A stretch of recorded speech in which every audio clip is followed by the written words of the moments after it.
Hai, hello, Assalamualaikum. Hari ni kan Kak Nana nak cuba jaya dengan Baumi untuk first pick up as a Lala mover. Ni kita orang tengah cuba. Baru nak buat first trip lah. Nak pick up and then kita drop off ke orang. But this is our first time. Tak tahulah berjaya ke tak. We rasa boleh berjaya ke? Kita cuba. Sebab hari ni kita orang ada free time sikit. Jom kita cuba jadi Lala mover lah. Semoga berjaya lah.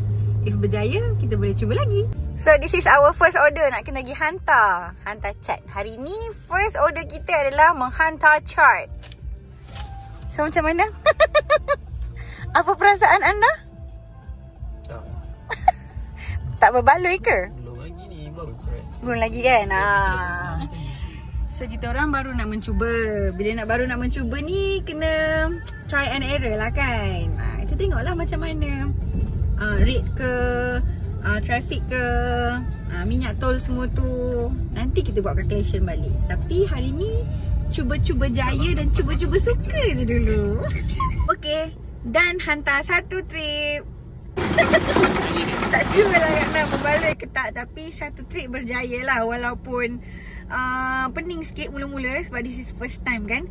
Nak arrive ke, nak unloading barang ke, dia step by step tu ada. Tapi tak apa, slow-slow, lama-lama kita akan biasa.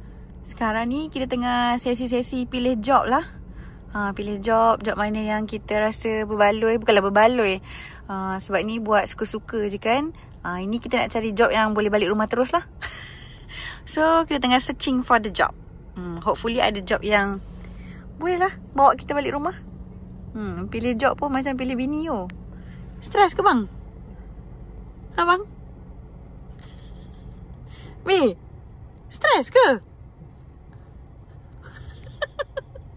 Mi, cuba jawab. Di setengah Fokus. Nampaknya yang pertama sukses. So sekarang kita nak cuba pick up yang kedua.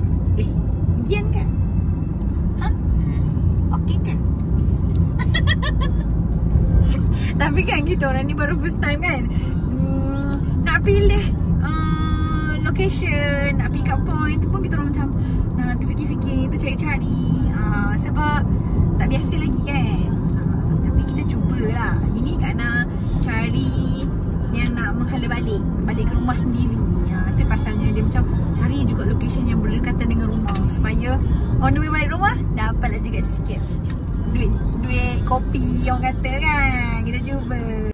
So how pengalaman first day and first time buat Lala Move? biasa je. Yes. Sama dengan jalan je. Sama macam jalan kan? So lepas ni nak buat lagi tak? Tengok tempat. Tengok tempat macam mana tu? Tengok tempat, tengok time. Macam kita nak pergi KL, kita ambil M-Block kan. Okay. So today is our first day and first time guna Lala Move. And it was fun. Nanti kalau Kak Ana ada buat lagi untuk another trip, Kak Ana vlog lagi dengan korang. Okay? Bye!